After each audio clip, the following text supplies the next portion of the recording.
নমস্কার, আরও একটা গুরুত্বপূর্ণ চাকরির আপডেট নিয়ে চলে এলাম। আপনারা দেখছেন আপনাদেরই প্রিয় বিশ্বস্ত চ্যানেল। বন্ধুরা, পশ্চিমবঙ্গে 23 জেলা চাকরি প্রার্থীদের জন্য সুবর্ণ সুযোগ। যেখানে মেল ফিমেল সবাই আবেদন করতে পারবে। রাজ্যবাসীদের জন্য সুখবর, আবহাওয়া দপ্তরে নতুন করে কর্মী নিয়োগের বিজ্ঞপ্তি প্রকাশিত হয়ে গেল। বিরাট নিয়োগ, 2025-এ 20,000 টাকা বেতন থাকবে। কোয়ালিফিকেশন কী লাগবে, কোন পোস্টে নিয়োগ হচ্ছে, এ টু জেড বলবো। মেল ফিমেল সবাই আবেদন করতে পারবে। সরাসরি ইন্টারভিউর মাধ্যমে যোগ্য প্রার্থীদের ছাঁটাই বাছাই করবে। কীভাবে কি আবেদন করবে দেখে নাও, স্টেপ টু স্টেপ দেখাবো। এবং আমাদের চ্যানেলে যারা নতুন এসেছো, চ্যানেলটাকে খালি সাবস্ক্রাইব করে বেল আইকনটা টিপে রাখতে হবে লেটেস্ট নিউ নোটিফিকেশন পাওয়ার জন্য। স্টেপ টু স্টেপ দেখাচ্ছি, ভিডিওটা মনোযোগ দিয়ে দেখো। একদম অফিসিয়ালি নোটিফিকেশন আছে, নোটিফিকেশনটা ভালো করে চেক আউট করে নেবে। কেন্দ্রীয় আবহাওয়া দপ্তরে 118 জন নিয়োগ বিজ্ঞপ্তি প্রকাশিত হয়ে গেছে। যেখানে প্রজেক্ট সায়েন্টিস্ট 1 ও 2 সায়েন্টিফিক অ্যাসিস্ট্যান্ট পদে 118 জন নিয়োগ বিজ্ঞপ্তি প্রকাশিত করেছে। ইন্ডিয়া মেটেরোলজিক্যাল ডিপার্টমেন্ট নিয়োগ করছে। মিশন মৌসুম প্রকল্পে 1 বছরের চুক্তিতে নিয়োগ করা হবে। পরে চুক্তির মেয়াদ বাড়াতে পারে। এই নিয়োগের বিজ্ঞপ্তি নাম্বার দেওয়া আছে। শূন্যপদের বিন্যাস weather and climate services project scientist 2, 5টি শূন্য পদে এখানে নিয়োগ হচ্ছে। প্রজেক্ট সায়েন্টিস্ট 1টি, 12টি টোটাল শিক্ষাগত যোগ্যতা এগ্রিকালচার, মেটেরোলজি বা এগ্রিকালচার স্ট্যাটিস্টিক্স বা এগ্রিকালচার ফিজিক্স বা রিমোট সেন্সিং অ্যান্ড জিআইএস বা কম্পিউটার সায়েন্স নিয়ে বিটেক করে থাকলে বা এমএসসি ডিগ্রি থাকলে তোমরা অনায়াসে আবেদন করতে পারবে। এমএ, এমটেক বা ডিগ্রি অথবা এগ্রিকালচার সায়েন্সের ডিগ্রি থাকলে অগ্রাধিকার আগে দেওয়া হবে।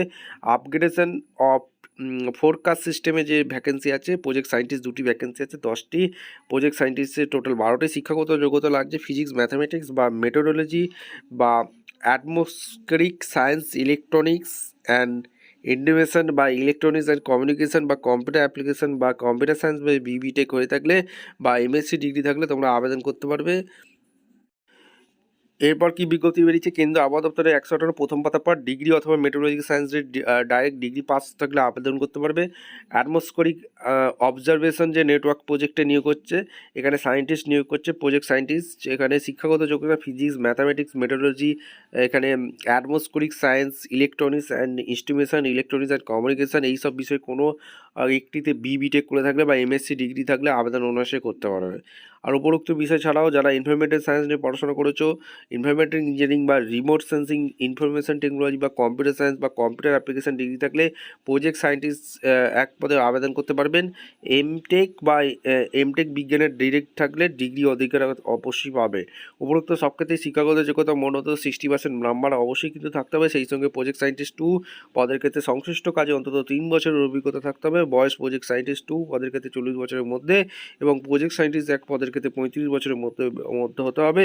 এবং প্রজেক্ট সায়েন্টিস্ট 2 পদের ক্ষেত্রে 67,000 টাকা এবং প্রজেক্ট সায়েন্টিস্ট 1 পদের ক্ষেত্রে 56,000 টাকা বেতন থাকবে। সায়েন্টিফিক অ্যাসিস্ট্যান্টের 25টি শিক্ষাগত যোগ্যতা বিজ্ঞানের স্নাতক হয়ে থাকলে স্নাতক স্তরের অন্যতম বিষয় হিসেবে ফিজিক্স পড়ে থাকতে হবে অথবা কম্পিউটার সায়েন্স বা কম্পিউটার অ্যাপ্লিকেশন বা electronics and communication engineering, electronics and telecommunication engineering, instrumentation বা ইনফরমেশন টেকনোলজি বা টেলিকমিউনিকেশন ইঞ্জিনিয়ারিং বা কমিউনিকেশন ইঞ্জিনিয়ারিং স্নাতক পাস হয়ে থাকলে আবেদন করতে পারবে। 30 বছরের মধ্যে হতে হবে। যেখানে 29,200 টাকা বেতন দেবে। সব ক্ষেত্রেই 14, 12, 25 তারিখের প্রার্থীরা নির্দিষ্ট বয়স হতে হবে। নিয়মানুসারে তপশিলি ও ওবিসিদের জন্য শূন্যপদ সংরক্ষিত হবে। প্রার্থী বাছাই করা হবে ইন্টারভিউর মাধ্যমে। অনলাইন দরখাস্ত করতে হবে এই ওয়েবসাইটের মাধ্যমে। এখানে যে অফিসিয়াল ওয়েবসাইট আছে, দরখাস্ত করে দেবে 14 ডিসেম্বর পর্যন্ত। প্রার্থীরা ইমেল আইডি, মোবাইল নাম্বার থাকতে হবে। দরখাস্তের সময় প্রার্থীদের পাসপোর্ট মাপের ফটো, সই, শিক্ষাগত যোগ্যতা, বয়সের প্রমাণপত্র, কাস্ট সার্টিফিকেট সহ যাবতীয় খুঁটিনাটির প্রয়োজনীয় নথিপত্রের সহপাঠীর নকল স্ক্যান করে আপলোড করতে হবে। খুঁটিনাটি তথ্যের জন্য দেখুন উপরোক্ত ওয়েবসাইট অর্থাৎ mousamimd.gb.in তোমরা আবেদন করতে পারবে। ভিডিওটা ভালো লাগলে একটা লাইক, কমেন্ট, শেয়ার করে সাবস্ক্রাইব করে বেল আইকনটা টিপে রাখো। দেখা হচ্ছে কোনো পরবর্তী ভিডিও। ধন্যবাদ।